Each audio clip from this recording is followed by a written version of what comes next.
ನಮಸ್ತೆ ಎಲ್ಲರಿಗೂ ಸ್ವಾಗತ ಮತ್ತೆ ರಾಕಿಂಗ್ ಶ್ರೇಯಾಂಶ್ ಚಾನಲಿಗೆ. ಈ ಕಥೆಯನ್ನು ಪೂರ್ತಿಯಾಗಿ ಕೇಳಿ. ಅಹಂಕಾರ. ಒಂದೂರಲ್ಲಿ ಒಬ್ಬ ವ್ಯಕ್ತಿ, ಅವನು ಆ ಊರಿಗೆ ರೌಡಿ. ಅವನು ಒಂದು ಚಹಾದ ಅಂಗಡಿಗೆ ದಪ್ಪವಾದ ಮೀಸೆಯನ್ನೇ ತಿರುವುತ್ತಾ ತುಂಬ ಅಹಂಕಾರದಿಂದ ಚಹಾ ಕೊಡು ಎಂದು ಬಂದನು. ಆಗ ಆ ಚಹಾದ ಅಂಗಡಿಯವನು, ನಾನು ಕೊಡುವುದಿಲ್ಲ, ಮೊದಲು ಇಲ್ಲಿಯವರೆಗೂ ತಿಂದು ಕುಡಿದಿದ್ದ ಹಣ ಕೊಡು, ನಾ ಚಹಾ ಕೊಡುತ್ತೇನೆ ಎಂದಾಗ ಅವನಿಗೆ ಇನ್ನೂ ಕೋಪ ಬಂತು. ತನ್ನಲ್ಲಿದ್ದ ಹರಿತವಾದ ಚೂರಿಯನ್ನು ತೆಗೆದು ಕೊಡದಿದ್ದರೆ ಸಾಯಿಸುತ್ತೇನೆ ಎಂದನು. ಅವನು ಚಹಾ ಕೊಟ್ಟನು. ಅಲ್ಲಿ ಕೂಡುವುದಕ್ಕೆ 2 ಬೆಂಚುಗಳು ಇದ್ದವು.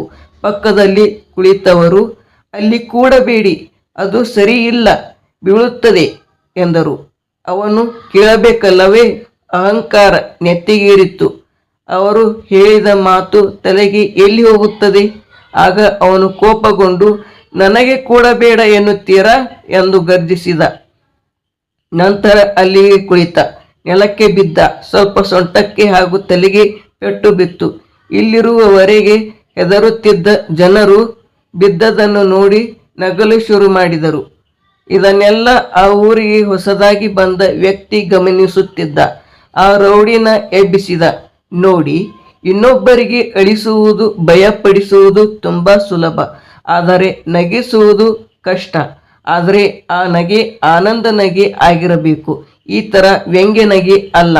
ಒಮ್ಮೆ ಪ್ರೀತಿಯಿಂದ ಇಲ್ಲಿ ಕೂಡಲೇ ಎಂದು ಕೇಳಿ, ಅಣ್ಣ ಚಹಾ ಕೊಡಿ ಎಂದು ಹಣ ಕೊಟ್ಟು ಕೇಳಿ. ಆಗ ನಿಮಗೆ ಚಹಾ ಬೇಕೆಂದರೆ, ಕೂಡುವುದಕ್ಕೆ ಜಾಗ ಬೇಕೆಂದರೆ ಗೌರವದಿಂದ ಕೊಡುತ್ತಾರೆ. ಅದಕ್ಕಾಗಿ ಭಯಪಡಿಸಬೇಕಿಲ್ಲ. ಅವರು ನಿನ್ನೆ ಭಯಪಡುತ್ತಿದ್ದರು, ಈಗ ನಗುತ್ತಿದ್ದಾರೆ. ಅದು ನಿನ್ನ ಮೂರ್ಖತನದಿಂದ. ಯಾಕೆ ಗೊತ್ತಾ? ನಿನ್ನಲ್ಲಿ ಮೂರ್ಖತನ ಬರೋದಕ್ಕೆ ನಿನ್ನ ಅಹಂಕಾರವೇ ಕಾರಣ. ನೀನು ನಿನ್ನ ಅಹಂಕಾರ ಬಿಟ್ಟು ಅವರ ಮಾತು ಕೇಳಿದ್ದರೆ ನೀನು ಈ ಥರ ಬೀಳುತ್ತಿರಲಿಲ್ಲ. ನೀನೇ ಯೋಚಿಸಿ ನೋಡು ಎಂದು ಹೊರಟ. ಧನ್ಯವಾದಗಳು.